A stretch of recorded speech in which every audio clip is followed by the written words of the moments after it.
The blood-red sunset cast long shadows across Tulsa Creek as Rebecca Blackburn stood frozen on her family's porch, her father's words still ringing in her ears. "Leave this house and never return." At 20 years old, with nothing but the clothes on her back and a small bundle of belongings clutched to her chest, Rebecca felt the weight of her decision crushing down on her shoulders like an anvil. "Papa, please," she whispered, her voice breaking as she reached out a trembling hand. "I love him." James Blackburn's face remained as hard as the Oklahoma granite beneath their feet.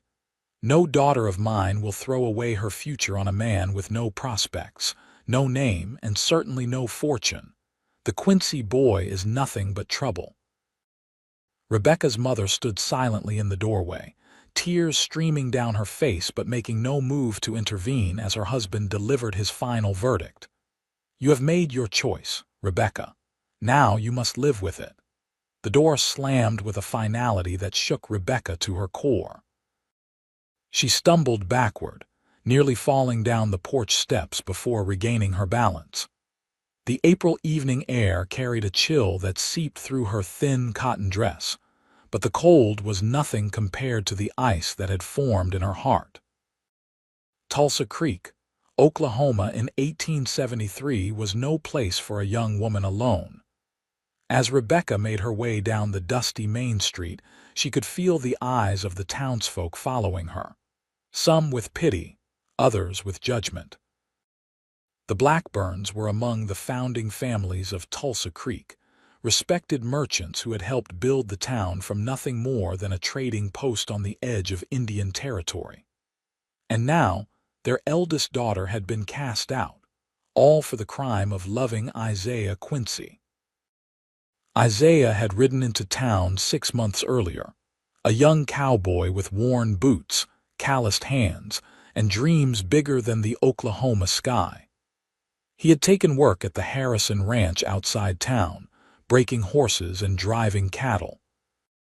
Rebecca had first seen him from the window of her father's general store, his tall figure unmistakable even from a distance. Something about the way he sat his horse, proud but not arrogant, had drawn her eye and held it. Their courtship had been conducted in whispers and stolen moments. A brief conversation when he came to the store for supplies. A chance meeting by the creek when Rebecca went to gather berries. Notes passed through Rebecca's young sister Sarah, who thought the whole affair terribly romantic. But James Blackburn had other plans for his eldest daughter. The banker's son, Harold Winters, had been paying calls, and a match between them would cement the Blackburn family's position in Tulsa Creek society. When Rebecca had finally confessed her feelings for Isaiah, her father's rage had been swift and terrible. Now she was alone, with night falling and nowhere to go. Rebecca brushed away her tears and squared her shoulders. Isaiah had mentioned he would be in town tonight. If she could find him, perhaps they could figure out what to do next. She turned toward the Silver Spur Saloon, the one place in town a respectable young woman never entered, but Rebecca was no longer bound by the rules of respectability. The saloon doors swung open just as Rebecca approached, and a drunk cowhand stumbled out, nearly knocking her over. He steadied himself against the hitching post, eyeing her with bleary curiosity. "Well now, ain't you Miss Blackburn? What's a fine lady like yourself doing outside this establishment?" Rebecca straightened her spine. "I'm looking for Isaiah Quincy. Have you seen him?" The man laughed, the sound harsh in the quiet evening.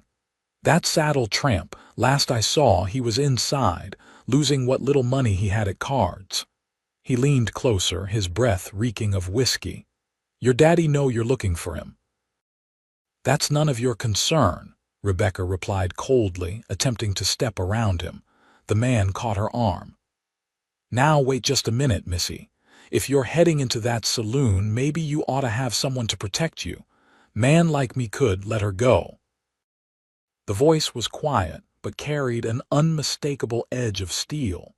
Rebecca turned to see a tall man she didn't recognize standing a few feet away. His face was partially shadowed by a wide-brimmed hat, but she could see the glint of his eyes in the fading light.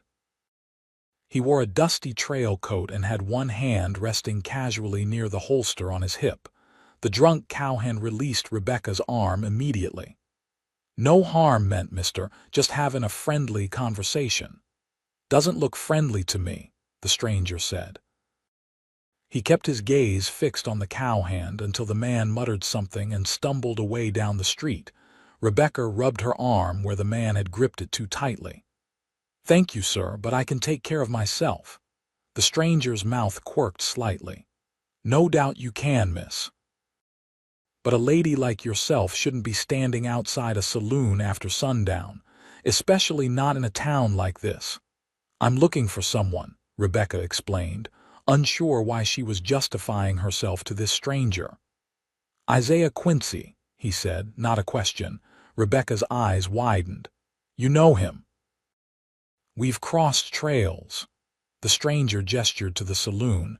"He's not in there. I saw him heading toward the livery stable about 10 minutes ago." Relief flooded through Rebecca. "Thank you, Mr. Irvine Quaid." He tipped his hat. "And you would be?" "Rebecca Blackburn." Something flickered in his eyes at the name. "James Blackburn's daughter." "Not anymore," she said, the words catching in her throat. "My father has disowned me." Irvine Quaid studied her for a long moment. "I see, and that has something to do with Isaiah Quincy, I take it." Rebecca nodded, not trusting herself to speak. "The livery's this way," he said, gesturing down the street. "I'll walk with you if you don't mind. These streets aren't as safe as they should be." "Why would you help me?" Rebecca asked, falling into step beside him. "You don't know me." Irvine's eyes scanned the darkening street. "Let's just say I've seen enough of the world to know that people ought to be free to love who they choose." The livery stable was a large, weathered building at the edge of town. A lantern hung outside, casting a pool of yellow light.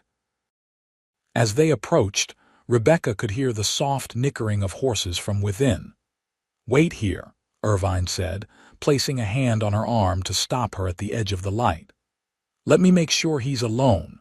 Before Rebecca could protest, he had slipped into the shadows around the side of the building. She stood there, heart pounding, clutching her small bundle of possessions. The night had grown cooler, and she shivered, suddenly uncertain. What if Isaiah didn't want her now? What if he wasn't prepared to take responsibility for a woman cast out by her family? A moment later, Irvine reappeared at her side. "He's in there, saddling his horse. Looks like he's planning to ride out tonight." Rebecca felt a surge of panic. "He's leaving, without seeing me." "Maybe he doesn't know what's happened," Irvine suggested. Taking a deep breath, Rebecca stepped forward into the light of the lantern and pushed open the stable door. The smell of hay and horses greeted her as she entered. Isaiah stood with his back to her, tightening the cinch on a sturdy bay gelding. He wore his usual trail-worn clothes, his dark hair curling at the nape of his neck. "Isaiah," she said softly. He turned so quickly he nearly lost his balance, eyes widening as he took in the sight of her. "Rebecca, what are you doing here?" She tried to smile, though tears threatened to spill over. "I came to find you." Isaiah looked past her to where Irvine stood in the doorway. "What's going on? Why is she with you, Quaid?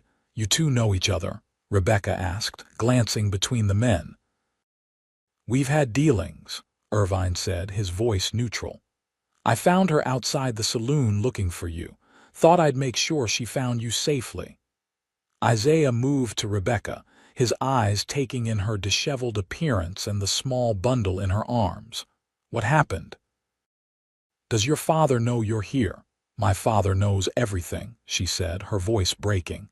"He knows about us, and he's cast me out, Isaiah. He says I'm no longer his daughter." Isaiah's face paled in the lantern light. He reached for her hesitantly, as if afraid she might disappear. "Rebecca, I'm so sorry. This is all my fault." She shook her head fiercely. "No, I made my choice. I chose you." She looked up at him, suddenly vulnerable. "That is, if you still want me." Isaiah pulled her into his arms, holding her as if she were made of glass. "Of course I want you. I've wanted you since the first moment I saw you. But Rebecca, I have nothing to offer you. I was riding out tonight because I heard about work up in Kansas.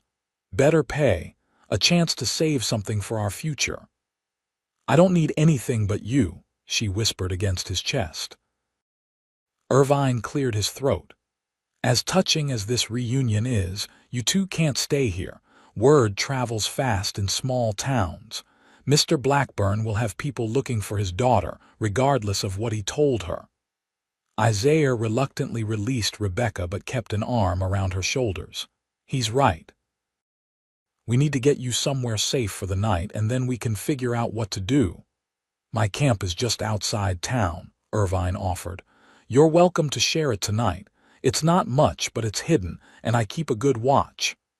Isaiah hesitated, studying the other man. "Why would you help us, Quaid? Last time we met, you weren't exactly friendly." "That was business," Irvine replied with a shrug. "This is different." He looked at Rebecca. "No one should be forced to marry against their will, and no one should be cast out for following their heart." Isaiah and Rebecca exchanged a look. "We don't have many options," Isaiah admitted. "I trust him," Rebecca said quietly.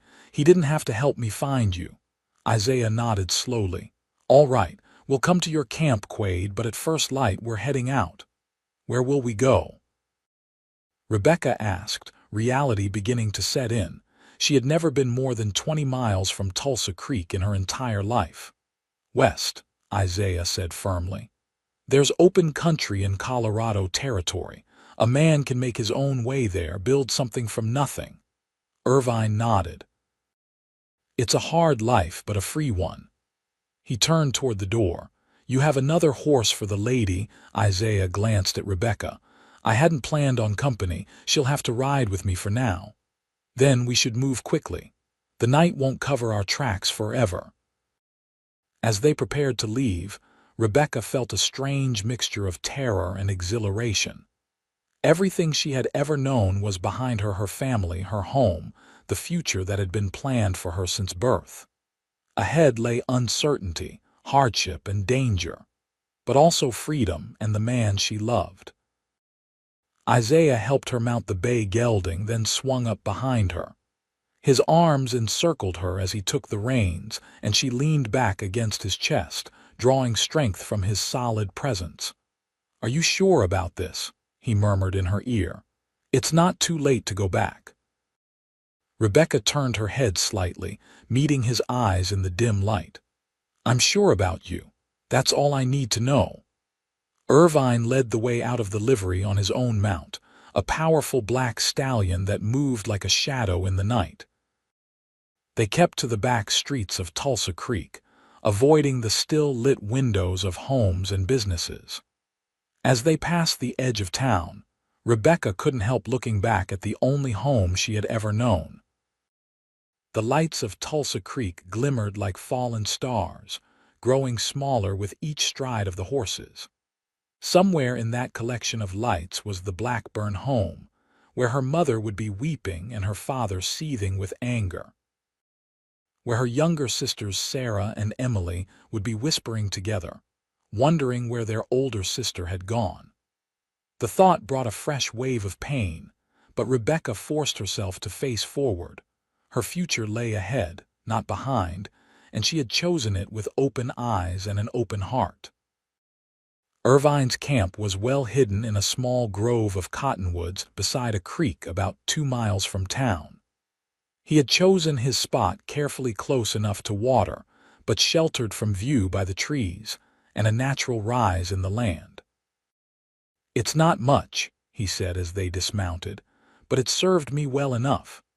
A small fire burned low in a ring of stones, giving just enough light to see by without being visible from a distance. A bedroll lay near the fire, alongside a saddle and a few supplies. Isaiah helped Rebecca down from the horse, his hands lingering at her waist. "Are you all right?" he asked softly. She nodded, though her legs felt unsteady after the ride. "Just tired." And she hesitated, not wanting to sound ungrateful. "A little hungry. I haven't eaten since breakfast." Irvine was already rummaging through his saddlebags. "I've got some jerky and hardtack. Not a feast, but it'll keep body and soul together." "Thank you," Rebecca said, sinking down on a fallen log near the fire. Now that they had stopped moving, the reality of her situation was beginning to sink in.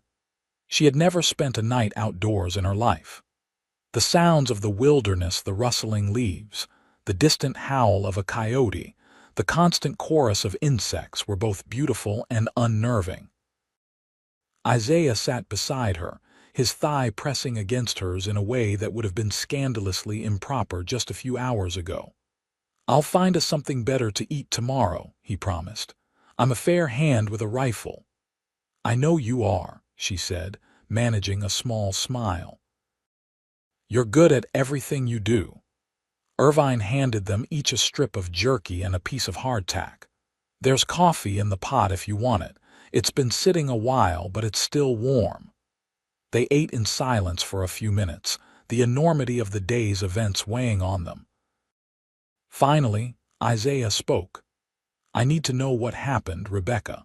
What did your father say exactly?" Rebecca stared into the fire, the memory still raw. "He found out about us. Sarah must have said something. She's never been good at keeping secrets. He confronted me this afternoon, demanded to know if I was seeing you behind his back." She swallowed hard. "I couldn't lie to him. I told him I loved you and wanted to marry you." Isaiah took her hand, his thumb tracing circles on her palm. "And he threw you out for that. He said I had to choose. Either I gave you up and agreed to court Harold Winters, or I was no longer his daughter." Rebecca's voice broke. "He gave me an hour to pack my things and leave." Irvine, who had been silent, spoke from across the fire. "Your father is a proud man, Miss Blackburn. I've heard stories about him even in my short time in Tulsa Creek. Once he cools down, he might reconsider." "You don't know him," Rebecca said, shaking her head. "When he makes a decision, it's final. He'll never forgive me for choosing Isaiah over his plans for my future." Isaiah's grip on her hand tightened. "I should have spoken to him directly. Maybe if I had approached him properly, asked for your hand." "It wouldn't have mattered," Rebecca insisted. "He had his mind set on Harold Winters. The Winters family owns the bank. A marriage between our families would have been advantageous." She spoke the last word with bitterness. "That's all that matters to him, advantage and position." "And what about your mother?" Isaiah asked gently. "Surely she had something to say about this." Rebecca's eyes filled with tears. "She stood there and watched him throw me out. She didn't say a word." Isaiah pulled her close, letting her bury her face against his shoulder as the tears finally came. He stroked her hair, murmuring comforting words that she couldn't quite make out through her sobs, but the sound of his voice was soothing nonetheless. Across the fire, Irvine discreetly busied himself with the horses, giving them a moment of privacy. When Rebecca's tears had subsided, he returned, carrying a worn blanket. "It gets cold at night this time of year," he said, handing it to Rebecca. "You should get some rest, both of you. I'll keep watch for a while." "You don't have to do that," Isaiah said, though the gratitude in his voice was evident. Irvine shrugged. "I don't sleep much anyway. Old habits." He moved to the edge of the camp, settling with his back against a tree where he could see the approach from town. Rebecca wrapped the blanket around her shoulders, suddenly aware of how improper the situation was. Here she was, alone in the wilderness with two men, one of whom she barely knew. If her father could see her now, it would only confirm everything he believed about Isaiah Quincy being unsuitable. But as Isaiah spread his bedroll near the fire and helped her settle onto it, his movements respectful and careful, she felt no fear. Only a profound sense of rightness, despite the uncertainty of their future. "Try to sleep," he said, spreading his coat over her as an additional layer against the chill. "Tomorrow will be a long day." "Where will you sleep?" she asked, suddenly realizing there was only the one bedroll. "Don't worry about me," he said with a smile. "I've slept on harder ground than this many times."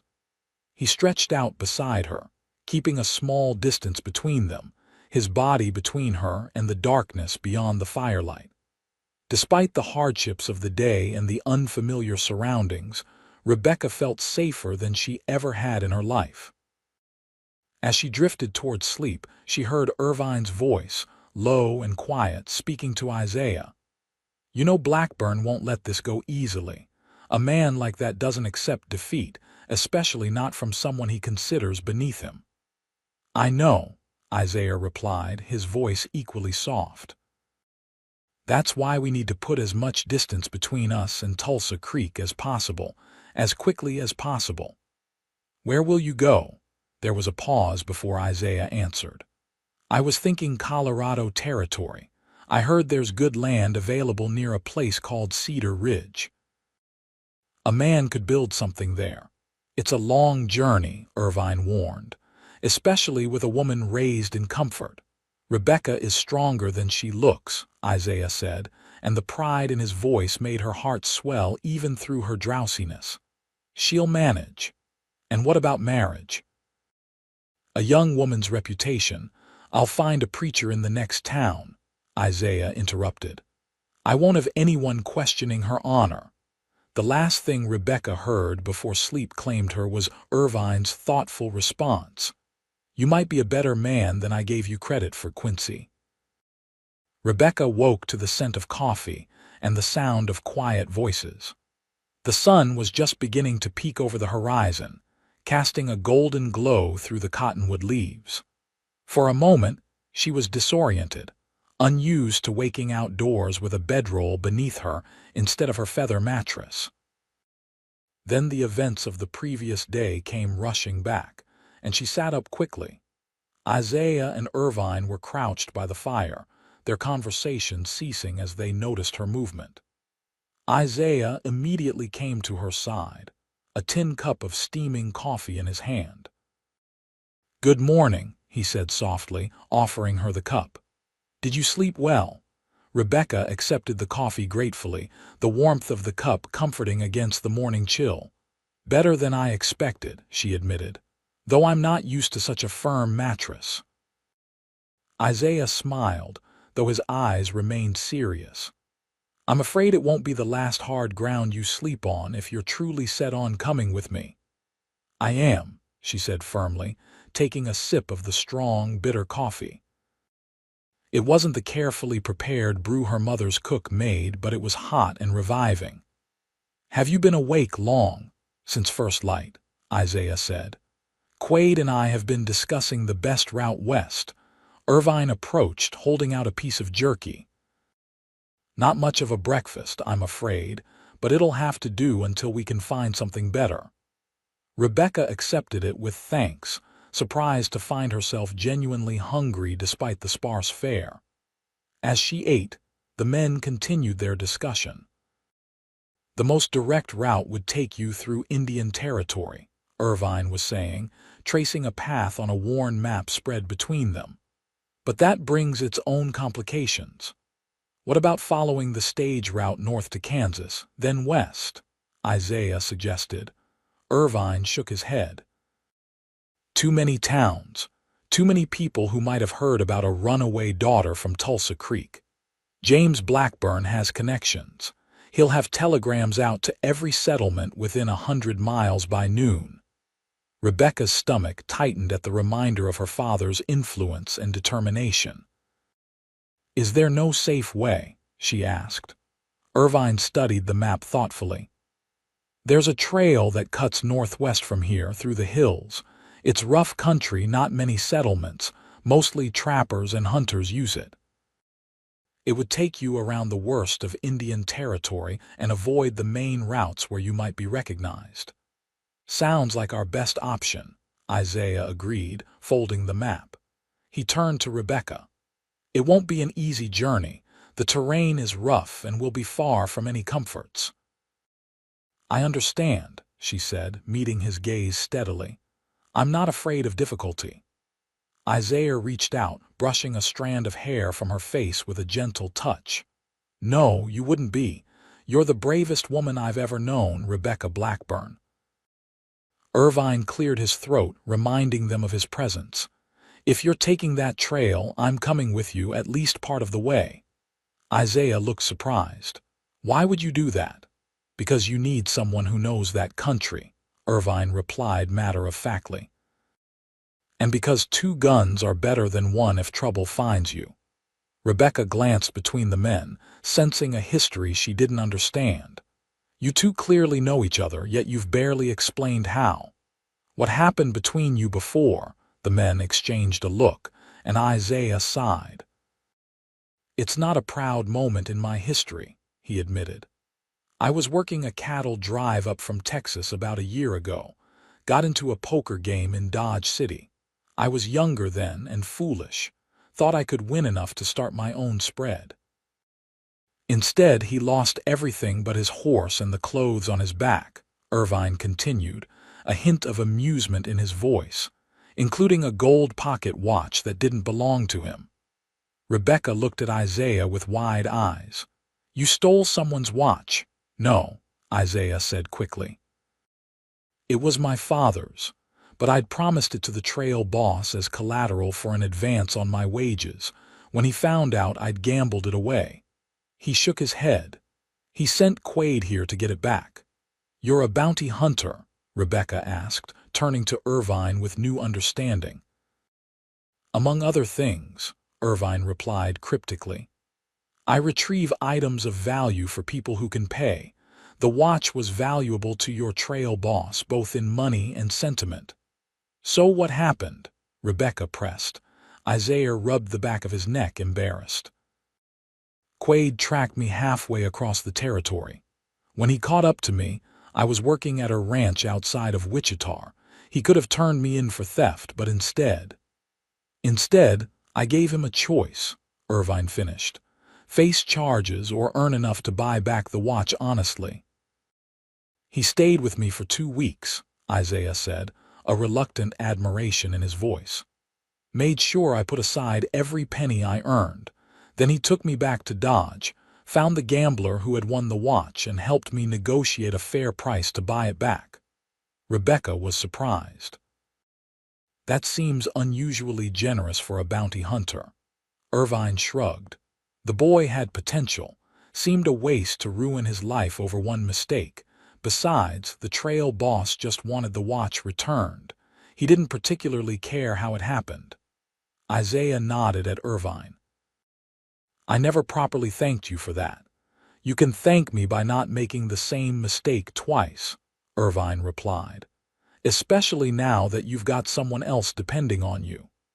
Rebecca felt a wave of affection for this strange, stern man who had shown such unexpected kindness. "Then I thank you as well, Mr. Quaid, both for helping Isaiah then and for helping us now." Irvine seemed uncomfortable with the gratitude. "We should get moving. The longer we stay in one place, the easier it is to find us." They packed up the small camp quickly, leaving no trace of their presence. Rebecca did her best to help, though she was unfamiliar with the tasks. Isaiah showed her how to roll the bedding tightly and secure it behind the saddle, his hands guiding hers with patient instruction. As they prepared to mount up, Irvine approached with something in his hands. "I have something for you, Miss Blackburn. It's not much, but you'll need it where we're going." He held out a wide-brimmed hat, well worn but still serviceable.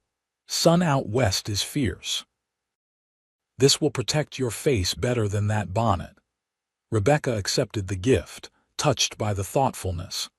"Thank you, Mr. Quaid, but won't you need it?" He tapped the hat he was already wearing. "Got another, and call me Irvine. Mr. Quaid makes me sound like someone's banker." She smiled, placing the hat on her head. It was too large, slipping down over her eyes until she adjusted it. "How do I look?" she asked Isaiah, striking a pose that would have scandalized her mother. Isaiah's eyes softened as he looked at her. "Beautiful," he said simply. "Like you belong out here." The compliment warmed her more than the morning sun.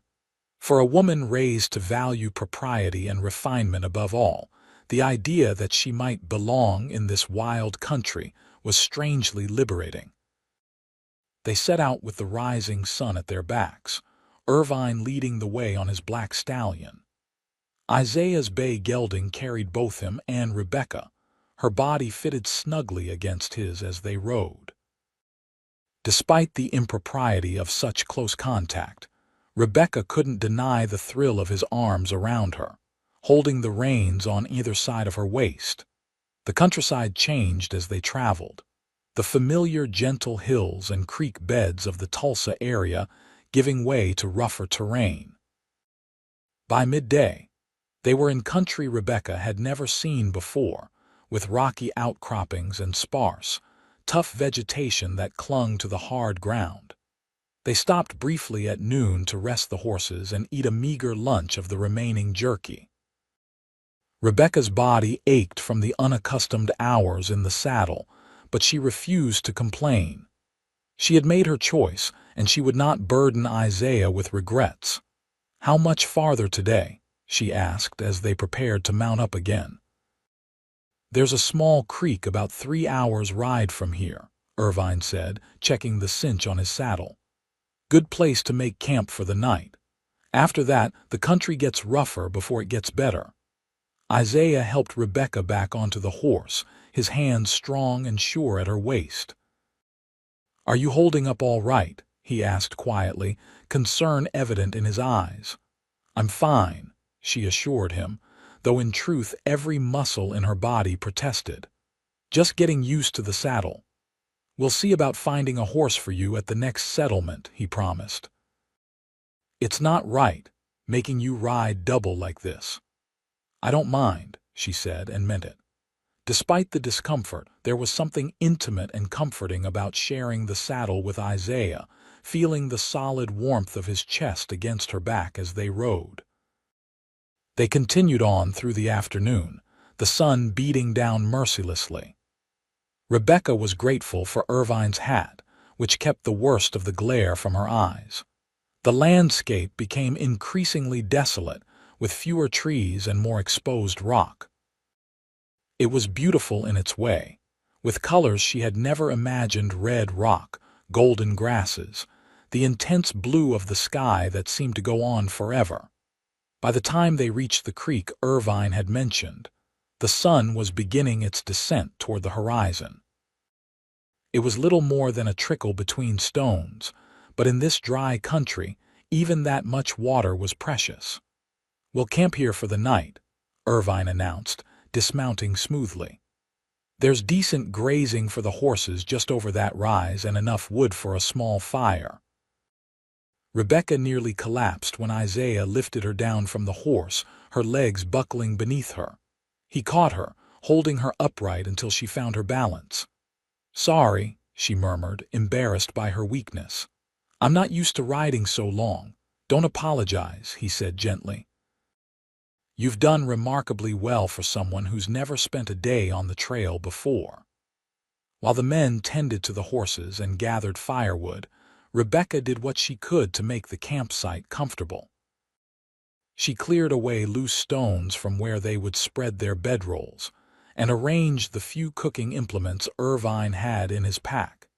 As she worked, she couldn't help but think of the contrast between this simple camp and the home she had left behind. By now, she would have been helping her mother and sisters prepare dinner in their well-appointed kitchen. The table would be set with the good china, perhaps, if Harold Winters was coming to call. Her father would be in his study, reviewing the day's business from the store. Did they miss her? Were they worried about where she had spent the night? Or had her father already forbidden anyone to speak her name, erasing her from the family as completely as if she had died? The thought brought unexpected tears to her eyes. She brushed them away quickly as she heard Isaiah's approaching footsteps. "I found some wild onions growing near the creek," he said, holding out a small handful of green shoots. "Not much of a meal, but they'll add flavor to whatever Quaid has in that mysterious pack of his." Rebecca accepted them with a smile, touched by his effort to provide for her. "Thank you. I'll see what can be done with them." As it turned out, Irvine's pack contained a small amount of cornmeal and a strip of salt pork, carefully wrapped in oilcloth. Combined with the wild onions and water from the creek, it made a simple but satisfying porridge that they ate from tin cups around the small fire. "Not exactly what you're used to, I imagine," Irvine commented as Rebecca scraped the last of the porridge from her cup. "No," she admitted. "But somehow it tastes better than anything I've had at home." "Hunger is the best sauce," Isaiah said with a smile. "Or so my father used to say." "Tell me about your family," Rebecca said, realizing how little she knew about his past. Their stolen moments in Tulsa Creek had been so few and precious that they had focused on the present, not their histories. Isaiah's expression grew distant. "Not much to tell. My father was a rancher in Texas, had a small spread outside of San Antonio. My mother died when I was 10. Father raised me alone, taught me everything he knew about cattle and horses." "What happened to the ranch?" Rebecca asked gently. "War came," Isaiah said simply. "I was 16 when it broke out. Too young to fight, but old enough to try to keep the ranch going while able-bodied men went off to join the Confederate Army." His jaw tightened. "By the time it was over, there wasn't much left. Cattle rustled or slaughtered, fields neglected. Father never recovered from losing everything he'd built. He died 3 years later." "I'm sorry," Rebecca said, reaching for his hand. "That must have been so difficult," he shrugged, though she could see the old pain in his eyes. "It's the way of things out here. You build, you lose, you build again. That's what I intend to do in Colorado, build something lasting, something that can't be taken away." He squeezed her hand. "Something for us." The simple declaration, spoken in the flickering light of the campfire under a sky blazing with more stars than Rebecca had ever seen, filled her heart almost to bursting. Despite the hardships, despite the uncertain future, she knew with absolute certainty that she had made the right choice. Irvine, who had been silent during this exchange, stood and stretched. "I'll take first watch tonight," he said. "Get some rest, both of you. Tomorrow will be another long day." As they settled for the night, Isaiah once again gave Rebecca the bedroll while he made do with his saddle as a pillow and his coat as a blanket. Despite her exhaustion, sleep was slow to come. Her body ached from the unaccustomed riding, and her mind whirled with thoughts of all she had left behind and the uncertain path ahead. Beside her, Isaiah's breathing eventually deepened into the rhythm of sleep. She turned to look at him, his face peaceful in repose, illuminated by the dying embers of the fire. This man, for whom she had given up everything familiar and secure. This man who had promised to build a future for them with nothing but his strong hands and determined heart. Across the campsite, Irvine sat with his back against a boulder, rifle across his knees, a silent sentinel against the darkness. Rebecca watched him for a moment, wondering about the life that had made him what he was, a bounty hunter with an unexpected streak of compassion, a hard man who had nonetheless gone out of his way to help 2 strangers. As if sensing her gaze, he turned his head slightly, meeting her eyes across the dying fire. He nodded once, a silent reassurance that all was well, that she could rest without fear. Rebecca closed her eyes, letting the exhaustion of the day's journey claim her at last. Her last conscious thought was of how strange it was that here, on the hard ground in the middle of nowhere, with only a thin blanket between her and the night air, she felt more at peace than she ever had in her father's house. She woke once in the night, startled by a sound she couldn't identify. In the dim light of the banked fire, she could make out Isaiah now sitting where Irvine had been, keeping watch while the older man slept. Their eyes met briefly, and Isaiah smiled, a gesture of such tender reassurance that it eased her back into sleep without a word being spoken. When morning came, it brought with it a new challenge. As they were preparing to break camp, Irvine returned from scouting the trail ahead with troubling news.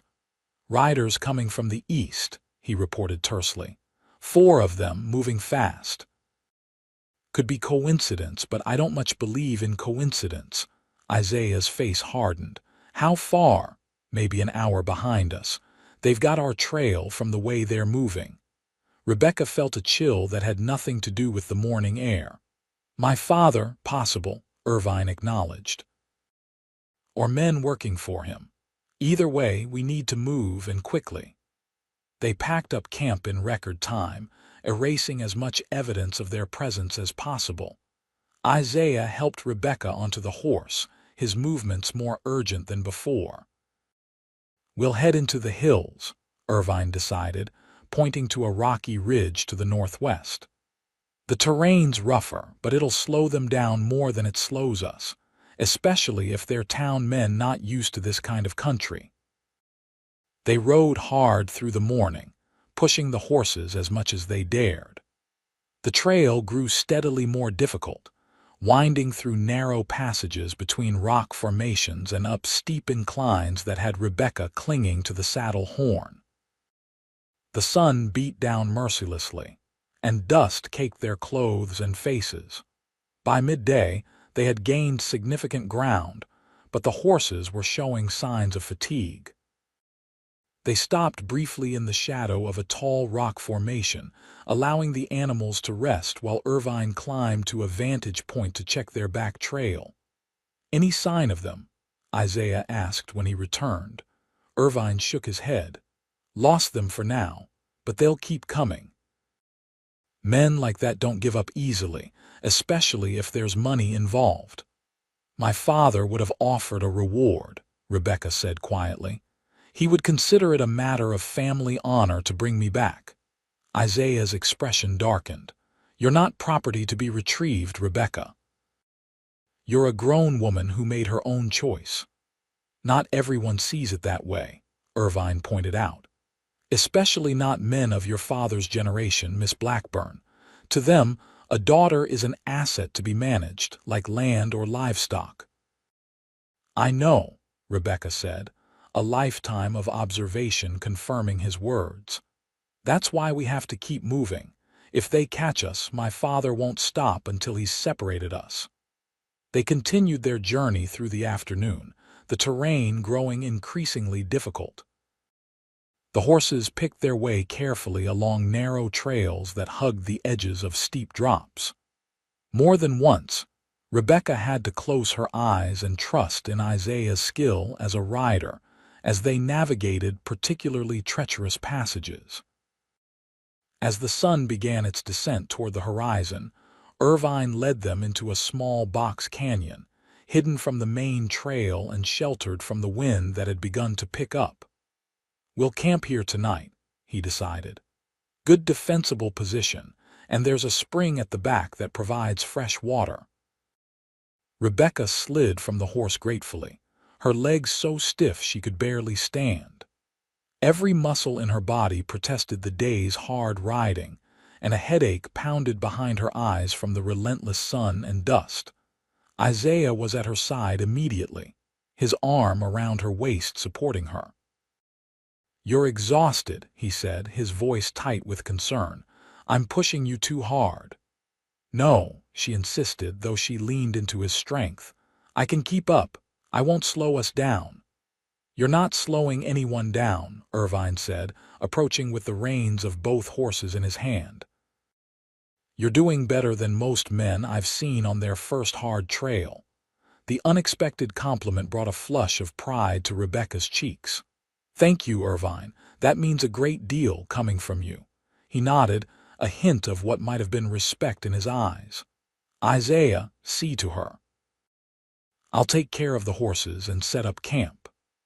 While Irvine tended to the animals, Isaiah guided Rebecca to a flat rock near the spring and helped her sit. He dampened his bandana in the cool water and gently wiped the dust from her face. "I never meant for this to happen," he said softly, his fingers gentle against her skin. "When I came to Tulsa Creek, I was just looking for work, not—" His voice trailed off, "not to fall in love with the merchant's daughter and end up fleeing across the wilderness." Rebecca finished with a small smile. He laughed despite the gravity of their situation. "Something like that, yes." His expression sobered. "Rebecca, if you're having second thoughts, I would understand. This life, it's not what you were raised for. It's hard and uncertain and dangerous." She reached up, placing her hand against his cheek.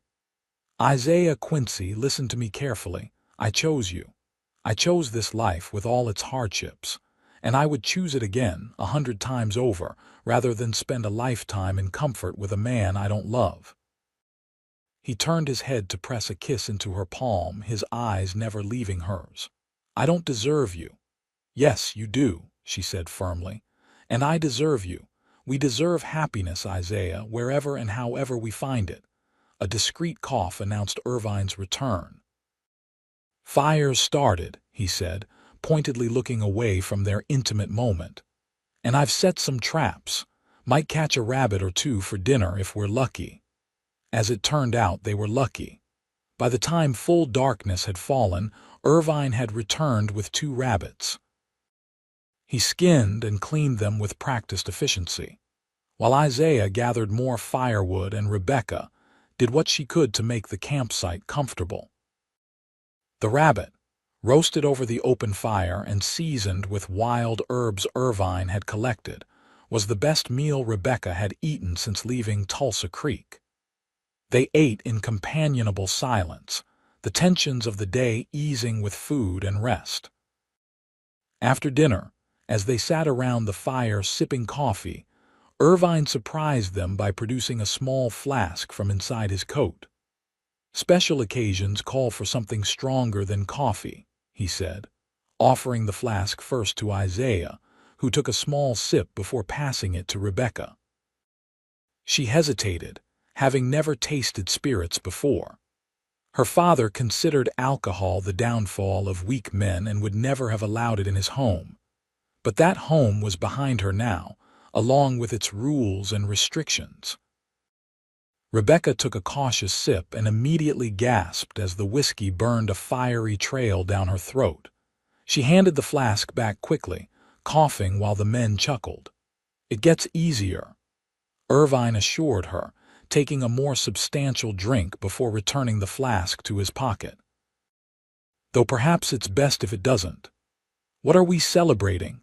Isaiah asked, his arm draped casually around Rebecca's shoulders as they sat side by side on a fallen log.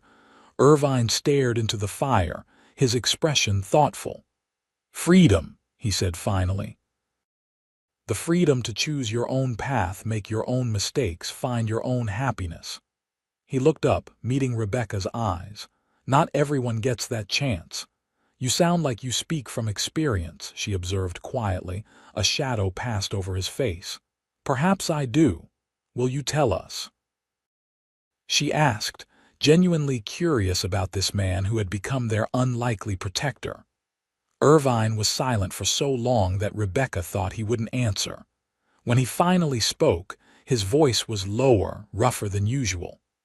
"I was married once, a long time ago. Her name was Rose. She was the daughter of a rancher in Wyoming Territory, and I was a young man with nothing but a good horse and big dreams." A faint smile touched his lips at the memory. "Her father didn't think I was good enough for her. Sound familiar?" Rebecca nodded, recognizing the parallel to her own situation. "Unlike you, Rose didn't have the courage to defy her father, or perhaps she simply didn't love me enough to try. Either way, she married the man her father chose, a banker twice her age with a large house in town and influential friends." "I'm sorry," Rebecca said softly. Irvine shrugged, though the casual gesture couldn't hide the old pain in his eyes. It was a long time ago. But I've often wondered what might have been if she'd made a different choice, if she'd been brave enough to choose her own happiness over her family's expectations. He looked at Rebecca with unexpected intensity. That's why I'm helping you, because you had the courage to do what Rose couldn't. And because no one should be forced to live a life shaped by someone else's vision of what's proper or advantageous. The revelation explained so much about Irvine's involvement in their situation. His willingness to help them wasn't merely kindness or coincidence, it was a way of righting an old wrong, of ensuring that another young woman didn't suffer the same fate as his lost Rose. "What happened to her?" Rebecca asked gently. "To Rose." "She died in childbirth 3 years after her marriage," Irvine said flatly. "I heard about it when I passed through that territory again. They said her husband remarried within 6 months, a proper business arrangement, of course." The bitterness in his voice revealed how deeply the wound still cut, despite the years that had passed. It also reinforced for Rebecca how fortunate she was to have found the strength to choose her own path, despite the consequences. "Thank you for sharing that," Isaiah said, breaking the heavy silence that had fallen. "And thank you for helping us. We won't forget it." Irvine nodded once, acknowledgement and dismissal in the same gesture. "We should get some rest. I'll take first watch again." As they settled for the night, Rebecca found herself thinking about Rose, the woman who had loved Irvine but lacked the courage to defy convention for him. She wondered if Rose had found any happiness in her arranged marriage, if she had ever looked back on her choice with regret in the years before her untimely death. It strengthened Rebecca's resolve. No matter what hardships lay ahead, she would not regret choosing Isaiah, choosing freedom, choosing love over duty and convention. She would make the most of the chance that Rose had never taken. The night passed peacefully, with no sign of pursuit. When morning came, they broke camp early and continued their journey northwest, the terrain gradually changing as they traveled. The stark, rocky landscape began to give way to rolling hills dotted with pine and aspen. The air grew cooler as they gained elevation, a welcome relief from the relentless heat of the previous days. By midday, they had reached a small stream, larger than the creek where they had camped 2 nights before. The water ran clear and cold over smooth stones, and the banks were lined with lush grass that the horses fell to grazing eagerly. "We'll rest here a while," Irvine decided. "Let the horses recover their strength. We've pushed them hard." Rebecca slid from the saddle with Isaiah's help, her muscles protesting the movement. 3 days of hard riding had taken their toll, and she winced as her feet touched the ground. "Go soak your feet in the stream," Isaiah suggested, noticing her discomfort. "The cold water will help with the soreness." She nodded gratefully and made her way to the edge of the water. Sitting on a flat rock, she removed her boots and stockings and cautiously immersed her feet in the stream. The initial shock of the cold made her gasp, but as her feet grew accustomed to the temperature, the ache in them began to ease. Irvine had disappeared upstream, checking for signs of other travelers while Isaiah tended to the horses nearby. For the first time in days, Rebecca had a moment of solitude, a chance to reflect on all that had happened.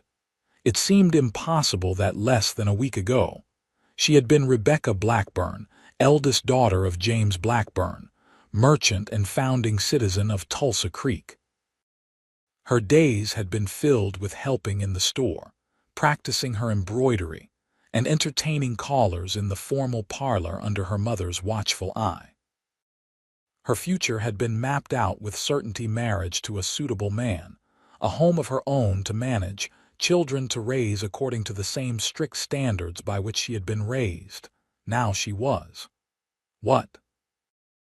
a woman without family or home, fleeing across the wilderness with a cowboy she loved and a bounty hunter with a tragic past.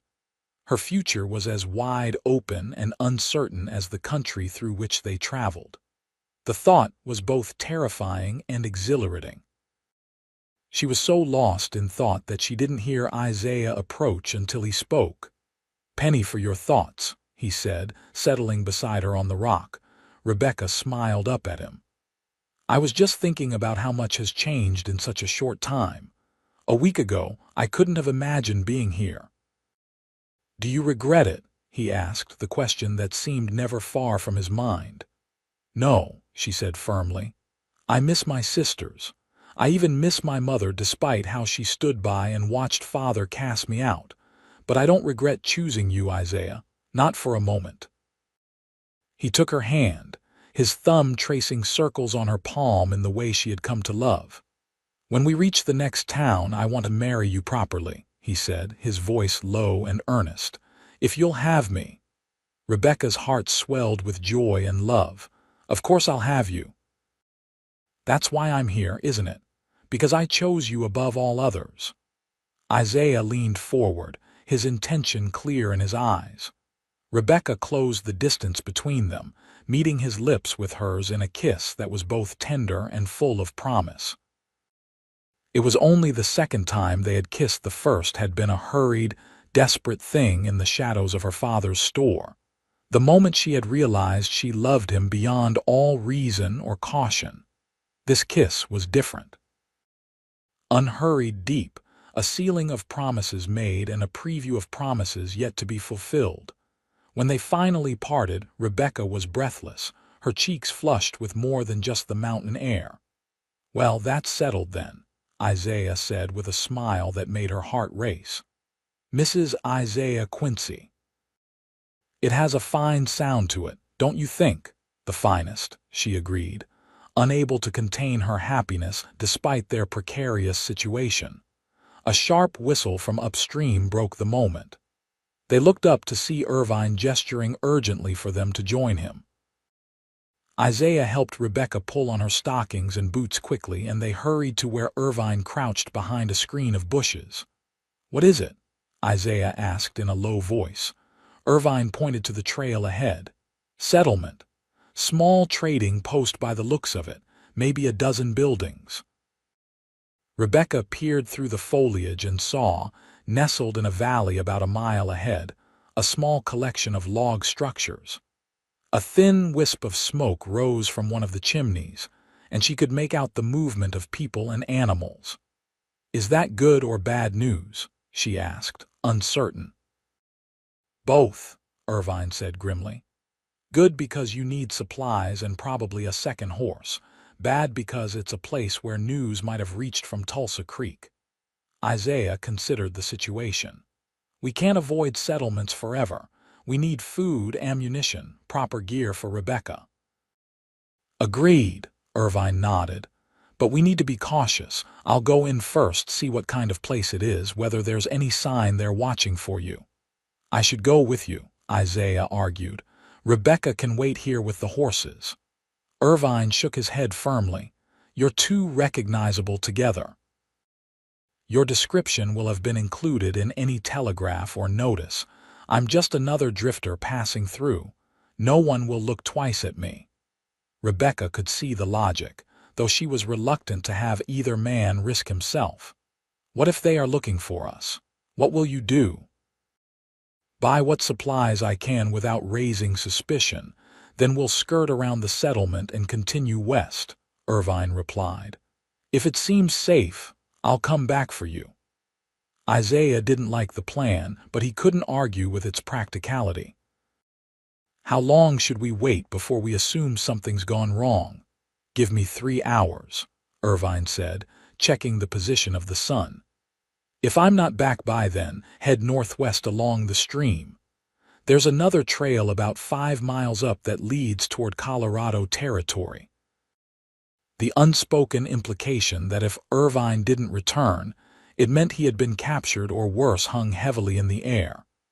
Rebecca impulsively stepped forward and hugged the weathered bounty hunter, surprising both him and herself. "Be careful," she said as she released him. "And thank you for everything you've done for us." Irvine looked uncomfortable with the display of emotion but nodded gruffly. 3 hours, he reminded them, then mounted his black stallion and rode toward the settlement at an unhurried pace, just another traveler on the trail. Isaiah and Rebecca retreated to a more secluded spot by the stream, where they could keep watch without being easily seen from the trail. The waiting was agonizing. Every sound made them tense. Every distant movement caught their attention. To pass the time and distract themselves from worry, they spoke of their plans for the future. Isaiah described the land he had heard about near Cedar Ridge, fertile valleys nestled between protective mountains, with enough rainfall to grow crops and good grazing for cattle. "I have a little money saved," he told her. "Not much, but enough for a small piece of land if we can find the right place. And I'm good with horses. There's always work for a man who can break and train them properly." Rebecca listened, adding her own ideas and dreams to his. She had worked in her father's store since she was old enough to count inventory, and she knew the basics of business. Perhaps they could eventually open a small trading post of their own, serving the needs of other settlers. "You would do that?" Isaiah asked, surprised by her enthusiasm for the idea. "Run a store in the wilderness after growing up with all the comforts of town life?" "I would do anything with you," she said simply. "And I'm not afraid of work, Isaiah." "My father may have had strict ideas about a woman's place, but he also believed in practical education. I can keep accounts, manage inventory, haggle with suppliers." Isaiah shook his head in wonder. "You continue to amaze me, Rebecca Blackburn. Most women raised as you were would be terrified of the life we're heading toward." "I'm not most women," she replied with a smile that held more confidence than she truly felt. In truth, there were moments when the enormity of the change in her circumstances overwhelmed her. But she was determined not to show fear or doubt, not when Isaiah was risking everything to build a future for them. The hours passed slowly. They ate a small meal from their dwindling supplies and took turns watching the trail for Irvine's return. As the 3-hour mark approached with no sign of him, anxiety began to gnaw at Rebecca's composure. "Should we start preparing to leave?" she asked, trying to keep her voice steady. Isaiah checked the sun's position again. "He still has a little time. Quaid's careful. He wouldn't take unnecessary risks." Just as the words left his mouth, they heard the rhythmic sound of hoofbeats approaching. Both tensed, ready to flee if necessary, but relaxed when they recognized the distinctive gait of Irvine's black stallion. Irvine appeared around a bend in the trail, leading a second horse, a sturdy-looking pinto mare. His saddlebags bulged with supplies, and he wore a satisfied expression that eased their concerns immediately. "All clear," Isaiah called softly as Irvine dismounted. "Clear enough," Irvine confirmed, tying the horses to a nearby tree. "It's a small trading post called Clearwater, mostly serves trappers and the occasional prospector. The owner is a man named Jenkins, reasonable sort. Didn't ask too many questions when I mentioned I was traveling with companions who needed supplies." Rebecca noticed the second horse with growing excitement. "Is that for you?" Irvine nodded. "She's not a fancy riding horse like you might be used to, but she's sure-footed in rough country and has a good temperament. The saddle's second-hand but solid." Rebecca approached the pinto mare cautiously, letting the horse sniff her hand before stroking its neck. The animal nudged her gently, seeming to accept her immediately. "She's perfect," Rebecca said, genuinely pleased. The prospect of no longer having to ride double with Isaiah, as pleasant as that had been in some ways, was a relief. "What's her name?" "Seller called her Patches for obvious reasons," Irvine said with a hint of amusement. Not very original, but it suits her. While Rebecca got acquainted with her new mount, Irvine unpacked his other purchases. He had bought basic supplies: flour, coffee, salt, sugar, bacon, as well as a proper bedroll for Rebecca, a heavy wool coat better suited to the mountain climate, and a few cooking utensils. "Jenkins said there's a preacher who passes through Clearwater every few weeks," Irvine mentioned casually, not looking at either of them as he arranged the supplies. "He's due there in 3 days." Isaiah and Rebecca exchanged a look, understanding the implication. "That would solve one problem," Isaiah acknowledged. "But is it safe to stay in one place that long?" Irvine shrugged. "Jenkins hadn't heard anything about runaways from Tulsa Creek, if that's what you're asking, and Clearwater is off the main trails. Your pursuers, if they're still following, would likely take the more established route west." Rebecca stroked Patch's nose thoughtfully. 3 days to become a properly married woman instead of a scandalous runaway. It's tempting. "There's a small cabin Jenkins rents to travelers," Irvine continued. "Nothing fancy, but it has a roof and walls. You could stay there, keep a low profile until the preacher arrives." Isaiah looked at Rebecca, leaving the decision to her. "What do you think? Is it worth the risk?" She considered carefully. The idea of continuing their journey as husband and wife, with the protection and legitimacy that status would provide, was powerfully appealing. And after days on the trail, the prospect of a real roof, walls, and perhaps even a bed was almost too tempting to resist.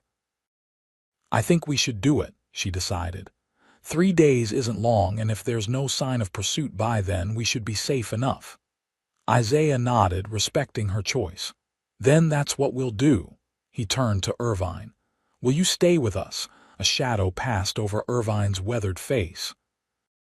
"I'll see you safely to Clearwater, but then I should move on. I have business to attend to." Rebecca felt a pang of sadness at the thought of parting from this man who had become so important to their journey. "Will we see you again? The West is a big place," Irvine said with a half smile. "But paths have a way of crossing when you least expect it." They packed up their small camp and set out for Clearwater, Rebecca riding Patches with growing confidence. The mare was indeed sure-footed and responsive, making the journey much easier than it had been riding double with Isaiah. Clearwater proved to be a tiny settlement, barely deserving the name town. A trading post formed the center of the community, with a few cabins scattered around it. A blacksmith's forge, a small livery stable, and what appeared to be a very modest saloon completed the establishment. It was nothing like Tulsa Creek, with its proper streets and substantial buildings, but to Rebecca's eyes, it looked like a haven. Jenkins, the trading post owner, was a barrel-chested man with a graying beard and shrewd eyes that softened when Irvine introduced Rebecca and Isaiah as a young couple heading west to start a new life. "Cabin's yours for $1 a night," he told them after looking Rebecca over with what seemed like approval. "It ain't fancy, but it's clean. My wife saw to that after the last occupants left." "Thank you, sir," Rebecca said, summoning the polite manners drilled into her since childhood. "We're very grateful." Jenkins nodded, seemingly satisfied with her speech and deportment. "You folks planning to stay for the preacher like your friend here mentioned?" Isaiah stepped forward, placing a protective arm around Rebecca's shoulders. "Yes, sir. We'd like to be properly married before continuing our journey." Jenkins grunted, neither approving nor disapproving. "Preacher Daniels is usually reliable, should be here in 3 days, weather permitting." He gave them a shrewd look. "Separate sleeping arrangements till then, I assume." Rebecca felt her cheeks flush with embarrassment, but Isaiah answered smoothly. "Of course, sir. I'll take the stable loft if that's available." 2 bits a night, Jenkins confirmed. "Includes hay for your horses." He glanced at Irvine. "You staying too?" Irvine shook his head. Just overnight. I'll be moving on tomorrow." The arrangements settled, Jenkins' wife showed them to the cabin, a simple one-room structure with a stone fireplace, a narrow bed, a rough-hewn table with 2 chairs and little else. But it was shelter, with walls to block the wind and a roof to keep out the rain, and to Rebecca, it looked like a palace after days on the trail. While Rebecca settled into the cabin, Isaiah and Irvine saw to the horses and brought in their supplies. Mrs. Jenkins, a kindly woman with work-worn hands and a perpetual smile, brought a kettle of hot water for washing and a plate of biscuits to tide you over till supper. Left alone briefly, Rebecca took advantage of the hot water to wash away the dust of the trail as best she could. Her once fine dress was travel-stained and torn in places, beyond what spot cleaning could repair. She changed into the clean shirt and trousers Irvine had purchased for her men's clothing, but practical for the journey ahead. When Isaiah returned with their supplies, he stopped in the doorway, staring at her in the unfamiliar garb. "I know it's improper," she said self-consciously, smoothing the too large shirt, "but my dress is beyond saving, and this is all we have until I can get proper clothing." Isaiah crossed the small room in 2 strides and took her hands in his. "You look beautiful," he said with such sincerity that she couldn't doubt him. "And practical. The women who survive out here learn to adapt." "Is that what I am now?" she asked, half joking, half serious. "A survivor." "That's what we both are," he replied, brushing a strand of hair from her face. "And what we'll continue to be together." The tenderness of the moment was interrupted by a knock at the door. Irvine entered, carrying the last of their supplies. He paused briefly at the sight of Rebecca in her new clothing but made no comment. "Jenkins says there's a communal supper at the trading post for travelers," he reported. "Simple fare, but hot and plentiful. We should go soon if we want to eat." Supper proved to be a hearty stew with fresh baked bread, served at a long table in a room adjacent to the trading post. Besides Jenkins and his wife, there were 2 trappers passing through on their way to the mountains, a grizzled prospector who ate in silence, and a young family husband, wife, and 2 small children who had stopped at Clearwater on their way west. Rebecca found herself seated next to the young mother, who introduced herself as Emma Wilson. Her children, a boy of about 4 and a girl of 2, were well-behaved but clearly tired from traveling. "You're newly married?" Emma asked, noticing how Isaiah kept Rebecca close at his side. Rebecca hesitated, unsure how to answer.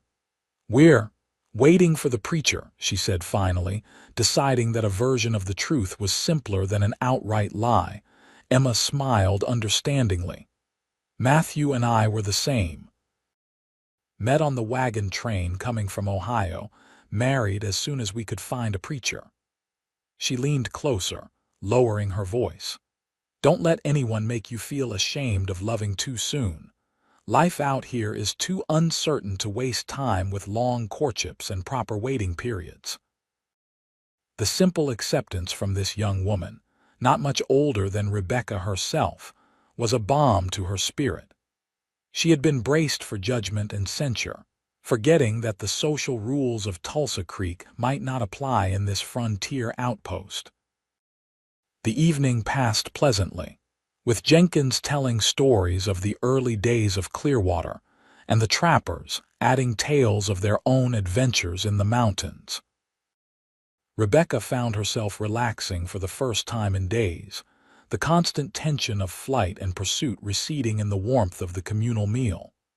After supper, Isaiah walked her back to the cabin, Irvine trailing at a discreet distance to give them privacy. "It's strange," Rebecca said as they reached her door.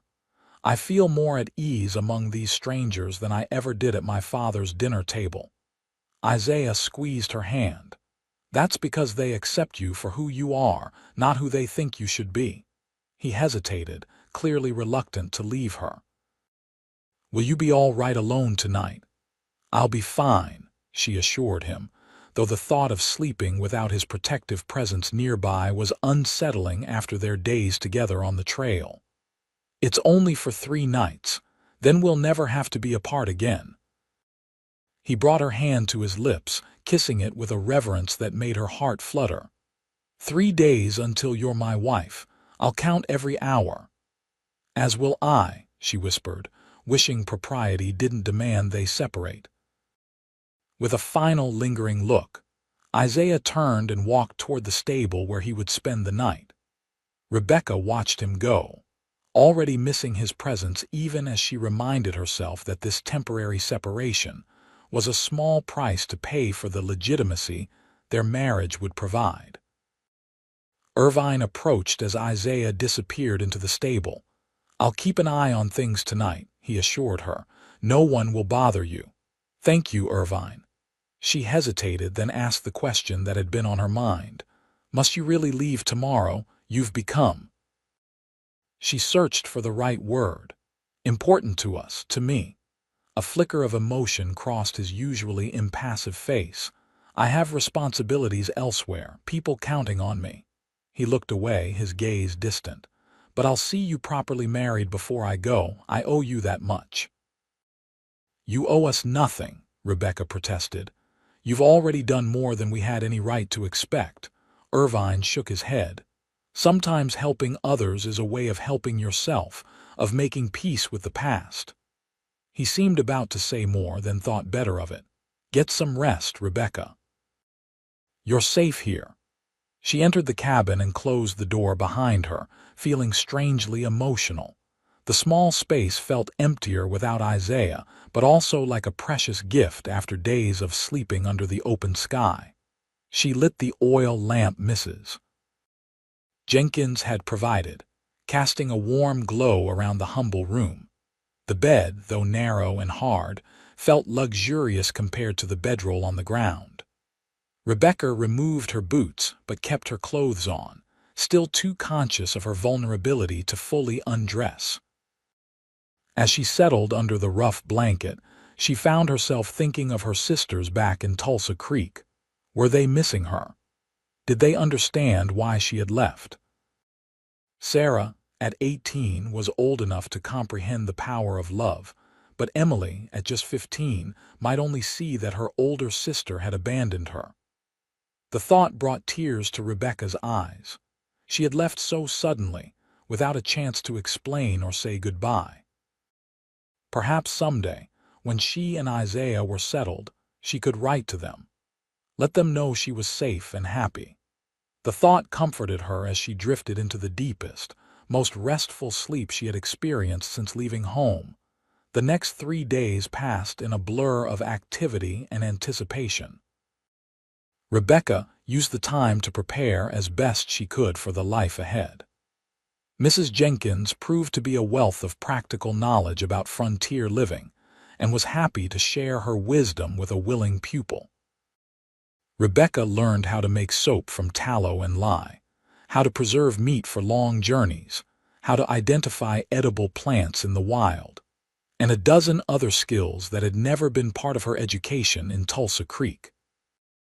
She helped with the washing and mending, earning the respect of the older woman with her willingness to work and learn. "You've got good hands and a quick mind," Mrs. Jenkins observed as Rebecca successfully turned the heel on a sock she was knitting. "You'll do well out west, if you keep that spirit of yours." Isaiah spent his days helping Jenkins repair a damaged section of the trading post's roof and assisting the blacksmith with breaking a particularly difficult horse. His skill with animals impressed the locals, and by the second day, Jenkins was hinting that they might consider settling in Clearwater permanently. "We could use a good horseman," he told Isaiah over supper. "And your lady there has won my Martha over completely. That's no small feat." Isaiah thanked him for the offer, but explained that they had their hearts set on Colorado territory. "We want land of our own," he said, reaching for Rebecca's hand across the table. "Something to build and pass on to our children someday." The mention of children brought a flush to Rebecca's cheeks, but also a warm glow of anticipation. A family of their own, raised in freedom and love, without the rigid expectations that had characterized her own childhood. Irvine, true to his word, had delayed his departure to wait for the preacher's arrival. He kept mostly to himself during the day, disappearing for long hours on his black stallion and returning with game for the communal pot. But in the evenings, he joined them at supper, his quiet presence a reassurance and reminder of all they had been through together. On the morning of the third day, a rider was spotted approaching Clearwater from the east. Jenkins confirmed it was indeed Preacher Daniels, right on schedule. The news sent Rebecca into a flutter of preparation, with Mrs. Jenkins insisting on helping her look her best for the occasion. "Can't have you getting married in men's clothes, no matter how practical they might be," the older woman declared. She disappeared into her own cabin and returned with a simple blue dress. "This was my daughter's before she married and moved to Oregon. It might be a bit large on you, but we can take it in quickly." Rebecca was overcome with gratitude for this unexpected kindness. The dress was plain but clean and well made, with a modest neckline and full skirt. Mrs. Jenkins helped her adjust it with a few deft stitches, then insisted on doing her hair. "Every bride deserves to look her best, no matter the circumstances," she said as she brushed out Rebecca's long hair and arranged it in a style more elegant than Rebecca could have managed herself. By mid-afternoon, Rebecca stood before the small mirror in her cabin, hardly recognizing the woman who looked back at her. The blue dress complemented her eyes and fair complexion, and Mrs. Jenkins had added a touch of color to her cheeks with a carefully applied bit of rouge. Her hair was arranged in soft waves around her face, with a small bunch of wildflowers tucked above one ear. "You look beautiful," Mrs. Jenkins said, clearly pleased with her handiwork. "That young man of yours won't be able to take his eyes off you." A knock at the door announced Irvine's arrival. He had cleaned up as well, his usually dusty trail clothes replaced by a clean shirt and vest, his dark hair neatly combed. He stopped short when he saw Rebecca, genuine admiration in his eyes.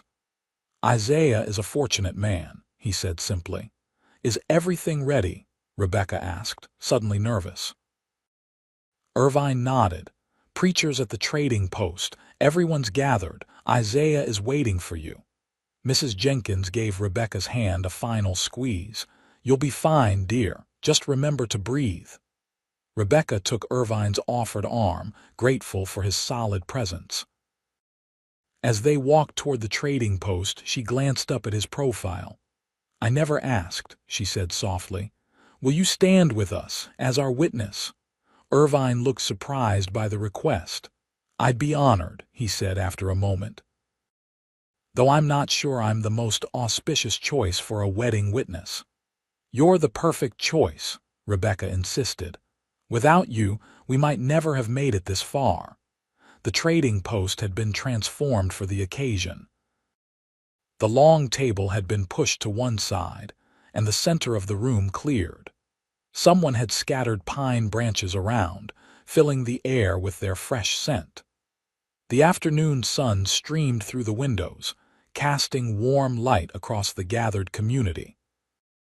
And there, at the far end of the room beside a tall, thin man in a black coat who could only be Preacher Daniels, stood Isaiah.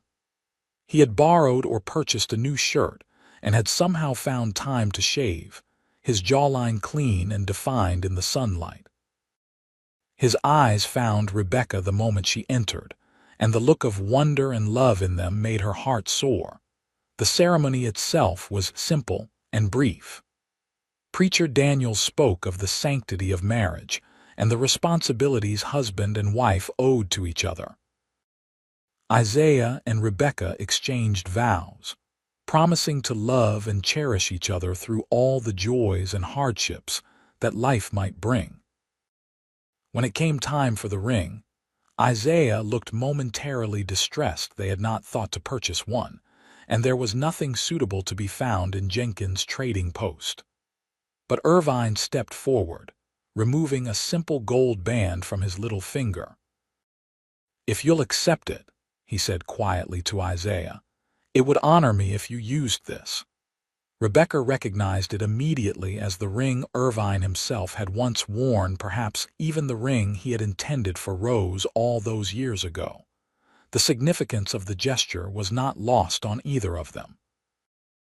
Isaiah accepted it with solemn gratitude, sliding it onto Rebecca's finger as he completed his vows. "I now pronounce you husband and wife," Preacher Daniels declared with a broad smile. "You may kiss your bride, young man." Isaiah needed no further encouragement. He drew Rebecca into his arms and kissed her with a tenderness and passion that left no doubt of his feelings. The small crowd cheered and applauded, their approval warming Rebecca's heart. Mrs. Jenkins had prepared a wedding supper of sorts: venison stew, fresh bread, and even a small cake made with dried fruits and precious sugar. The entire community of Clearwater joined in the celebration, offering congratulations and good wishes for their journey west. As the evening progressed, Rebecca found a quiet moment with Irvine, who had been watching the festivities with a contemplative expression. "Thank you for the ring," she said, touching the simple band that now encircled her finger. "It means more than I can express."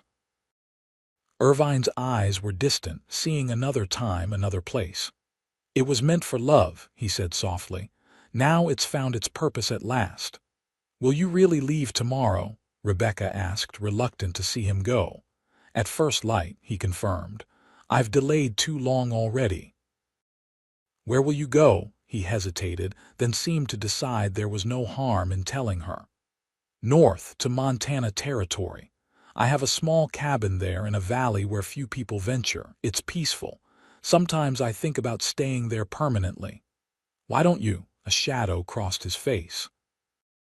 "Because the past has a way of finding you, no matter how far you run. And because there are still people who need my particular skills." Rebecca understood he was speaking of his work as a bounty hunter, tracking down those who had wronged others and bringing them to justice, or retrieving what had been taken, as he had with Isaiah's watch. "Perhaps someday, when you've made your peace with the past, you'll visit us in Colorado," she suggested. "You'll always be welcome in our home, Irvine, your family now." He looked surprised and touched by the declaration. "Family," he repeated, as if testing the word. "It's been a long time since I could claim such a connection." He nodded slowly. "Perhaps I will visit someday." Their conversation was interrupted by Isaiah, who came to claim his bride for another dance. As Rebecca moved into her husband's arms, her husband. How wonderful that word sounded! She caught a glimpse of Irvine slipping quietly out of the trading post into the night. Later, as Isaiah escorted her to their cabin now, where they would spend their first night as husband and wife, Rebecca mentioned Irvine's planned departure. "I saw him packing his saddlebags earlier," Isaiah confirmed. "He told me he needs to be on the trail before sunrise." Rebecca felt a pang of sadness. "I wish he would stay longer, or come with us to Colorado." Isaiah put his arm around her waist as they walked. "Quaid is a solitary man by nature. The fact that he stayed with us this long is remarkable in itself." He glanced down at her. "But I have a feeling we haven't seen the last of him." "I hope you're right," Rebecca said, leaning into his embrace. When they reached the cabin door, Isaiah surprised her by sweeping her into his arms and carrying her across the threshold. "Mrs. Isaiah Quincy," he declared, setting her gently on her feet inside. "Welcome home." Rebecca laughed, joy bubbling up from the deepest part of her being. "It's not much of a home yet," she teased, gesturing to the sparse cabin. "Home isn't a place," Isaiah said, drawing her into his arms. "It's where we're together. Whether it's this cabin for tonight, or a tent on the trail tomorrow, or the house we'll build in Colorado someday, they're all home, as long as you're with me."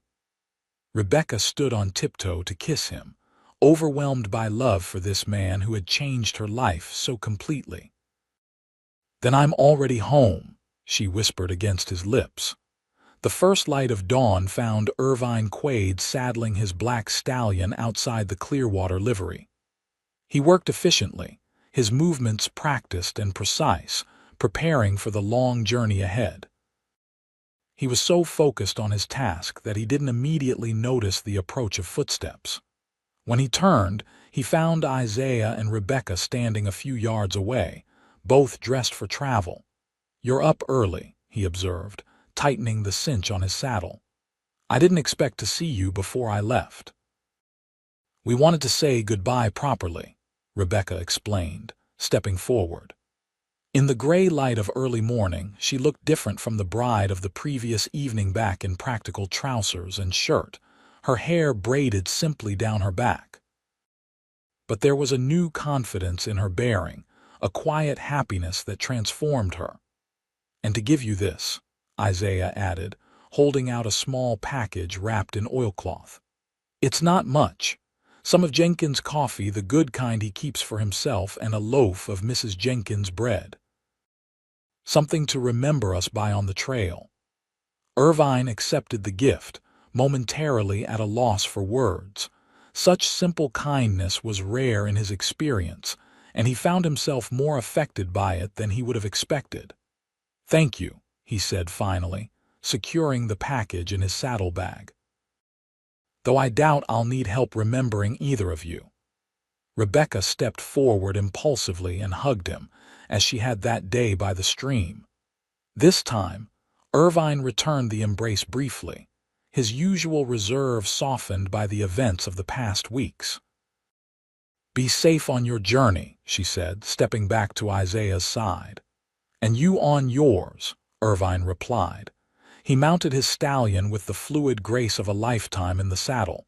Looking down at them, he seemed to debate something internally before speaking again. "Cedar Ridge," he said finally. "When you get to Colorado, ask for a man named Thomas Hawkins. He has land near Cedar Ridge, good land with water rights. Tell him Irvine Quaid sent you and that he still owes me for Tucson." Isaiah looked surprised. "Who is he?" "Someone whose life I saved once, a long time ago," Irvine said simply. "He's a good man. He'll help you get established." "We can't thank you enough," Rebecca said, her voice thick with emotion, "for everything." Irvine tipped his hat, a half-smile softening his weathered features. "Love who you choose," he said softly. "Build the life you want. That's thanks enough." He gathered his reins, preparing to ride out, "until our trails cross again." "Until then," Isaiah agreed, his arm around Rebecca's shoulders. They watched as Irvine Quaid rode out of Clearwater, his straight-backed figure silhouetted against the rising sun. When he had disappeared from view, Rebecca turned to Isaiah. "When do we leave?" she asked, ready to begin the next chapter of their journey. Isaiah smiled down at her, love and pride in his eyes. "Whenever you're ready, Mrs. Quincy. The day is ours, and so is the future." Rebecca took his hand, feeling the strength and warmth of his grip. Behind them lay Tulsa Creek, with its rigid expectations and confined possibilities. Ahead lay Colorado territory, and a life limited only by their courage and determination. "I'm ready now," she said, and meant it with all her heart. They set out later that morning with well wishes from the people of Clearwater and supplies enough to see them through the journey to Cedar Ridge. Rebecca rode Patches with growing confidence, keeping pace with Isaiah as they followed the trail Irvine had recommended. The path led them through country more beautiful than Rebecca had imagined existed: towering pine forests, meadows carpeted with wildflowers, streams that tumbled over rocks in endless crystalline cascades. Each night, they made camp together, no longer needing to maintain the appearance of propriety. As husband and wife, they shared a bedroll beneath the stars, learning each other in ways that were both new and wonderful. The journey was not without hardships. There were days of relentless rain that soaked them to the skin, nights so cold that even huddled together they shivered until dawn, streams that had to be forded with hearts in throats as the current pulled at the horses' legs. But through it all, they faced each challenge together, drawing strength from each other. When they finally crested a rise and saw before them the valley that cradled Cedar Ridge, Rebecca gasped at the beauty of it. A small settlement nestled beside a clear blue lake, surrounded by mountains still capped with snow even in the summer heat. Forests of pine and aspen covered the lower slopes, giving way to meadows lush with grass and wildflowers. "It's even more beautiful than I imagined," she breathed, reining in patches to take in the view. Isaiah nodded, his own face alight with wonder and hope. "This is it," he said with certainty. "This is where we begin." They rode into Cedar Ridge that afternoon, drawing curious glances from the residents of the small but growing settlement. It consisted of a few dozen buildings, a general store, a smithy, a small church, a schoolhouse, and homes in various stages of construction. The spirit of building and becoming was evident everywhere Rebecca looked. Following Irvine's advice, they asked for Thomas Hawkins and were directed to a substantial log home on the outskirts of town. A tall man with graying red hair was working in the yard, splitting logs with powerful, practiced swings of an axe. He paused as they approached, wiping sweat from his brow with a bandana. "Mr. Hawkins," Isaiah called, dismounting and helping Rebecca down from patches. "That's me," the man confirmed, setting aside his axe and approaching with an appraising look. "Don't believe I know you folks. We're Isaiah and Rebecca Quincy," Isaiah introduced them, extending his hand. "We've come from Oklahoma Territory. Irvine Quaid suggested we seek you out. He said to tell you he sent us, and that you still owe him for Tucson." Hawkins' face transformed at the mention of Irvine, breaking into a broad grin. "Well, I'll be damned, excuse the language, madam. Irvine Quaid actually sent someone my way. That old wolf must be getting sentimental in his age." He shook Isaiah's hand vigorously, then nodded respectfully to Rebecca. "Any friend of Quaid's is welcome here. Come on up to the house. Martha will have coffee on, and you look like you could use a good meal." Rebecca and Isaiah exchanged a glance of relief and gratitude. Once again, Irvine's word had opened doors for them, paving the way for their new beginning. Martha Hawkins proved to be a warm, motherly woman who welcomed them as if they were long-lost relatives rather than strangers. She fed them the best meal they'd had since leaving Clearwater, and insisted they stay in the Hawkins spare room until they found a place of their own. Over supper, Thomas Hawkins shared the story of how he had met Irvine Quaid. "I was a young fool prospecting in Arizona Territory," he explained, passing a platter of fresh baked bread. "Got myself into trouble with some unsavory characters in Tucson. Would have ended up dead in an alley if Quaid hadn't stepped in." "He didn't mention the details," Rebecca said, curious about this earlier chapter in Irvine's life. Hawkins shook his head. "He wouldn't. Man's not one to boast.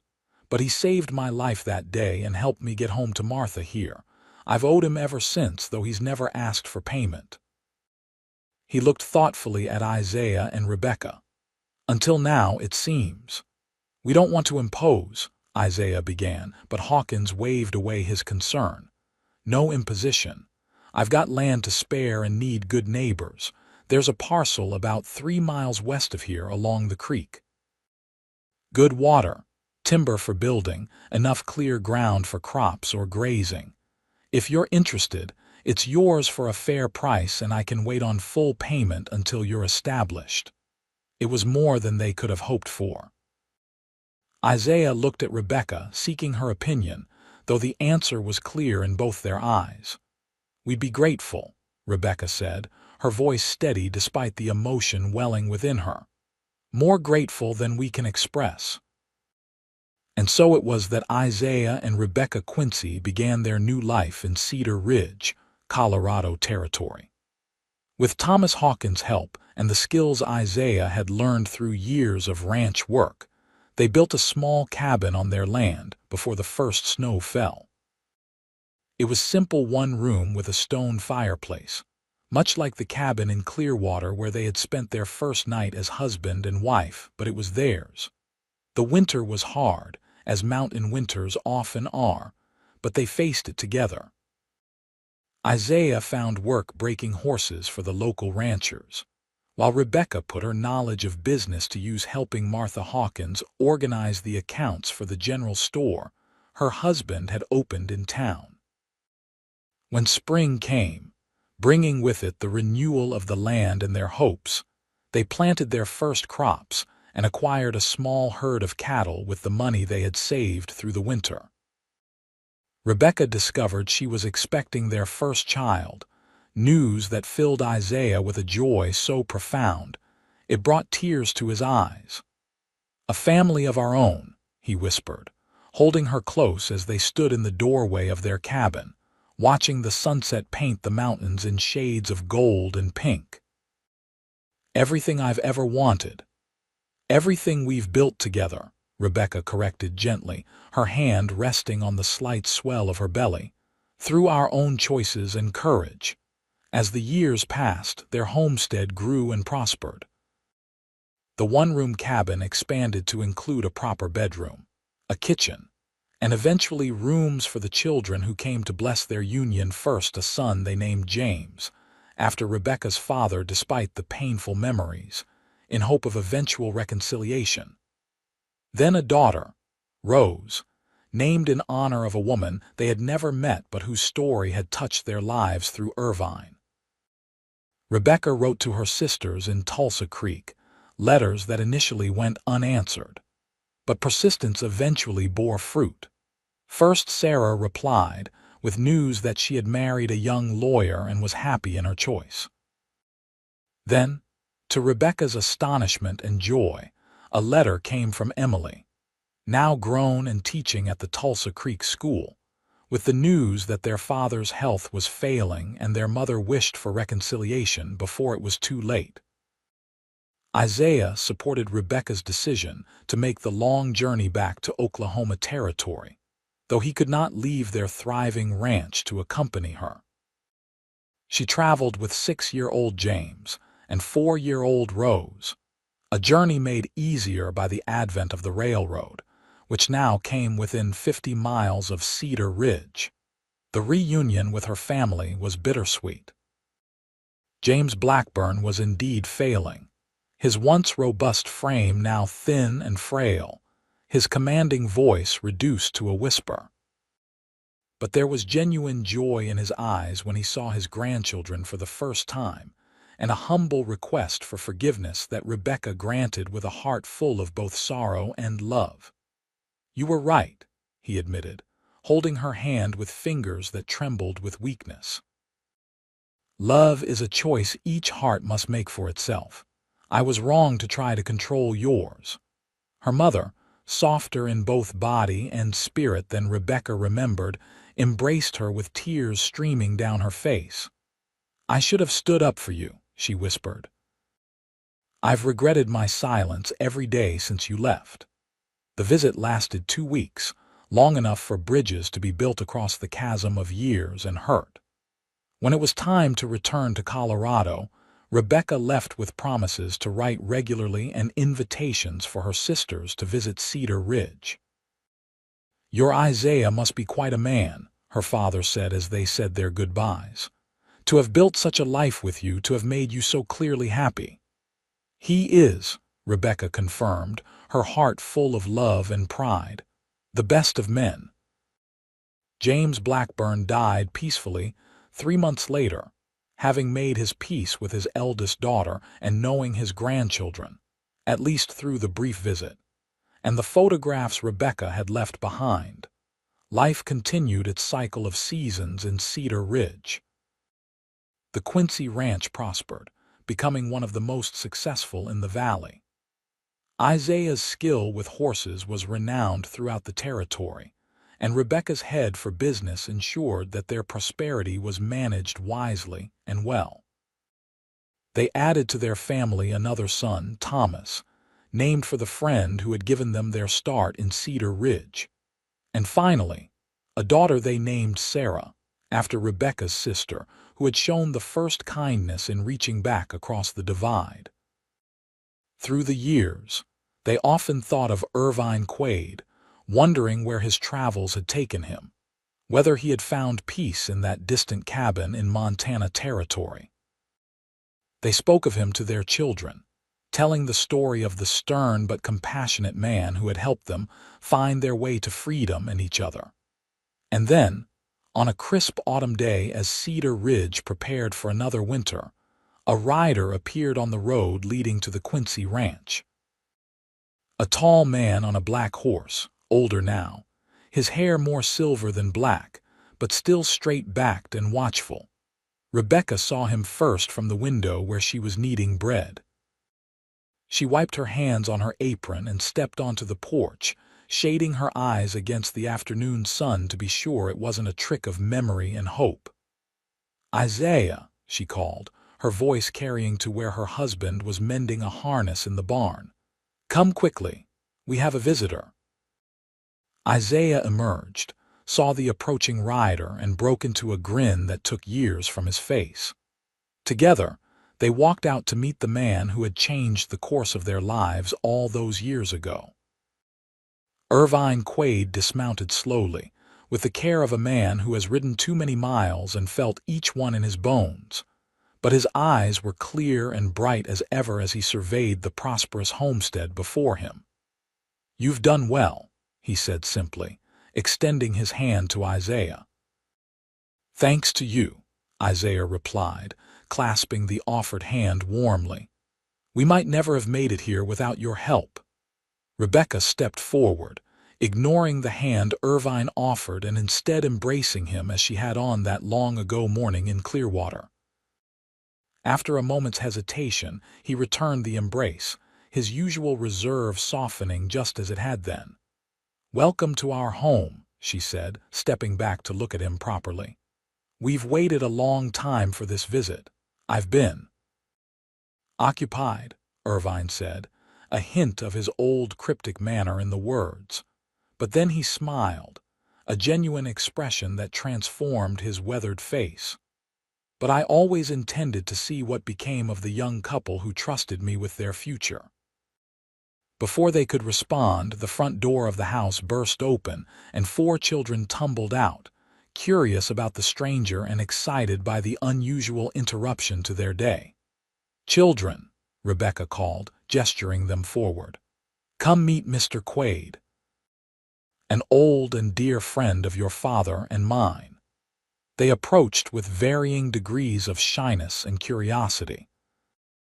James, now 12 and looking more like Isaiah every day, Rose, 10 and already showing signs of her mother's quiet strength, Thomas, 8 and full of mischievous energy, and little Sarah, just 5, who regarded the stranger with solemn blue eyes.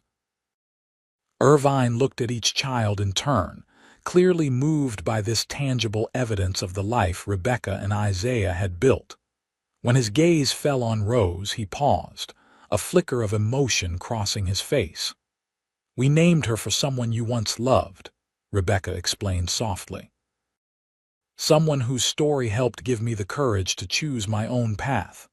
Irvine nodded, unable to speak for a moment. Then he reached into his coat and withdrew a small package wrapped in faded calico. "I brought something," he said, finding his voice again, "for your children. Stories from my travels, written down like you once suggested I should do, Rebecca." Rebecca accepted the gift with wonder. "You remembered that. It was just a passing comment during one of our evenings around the campfire."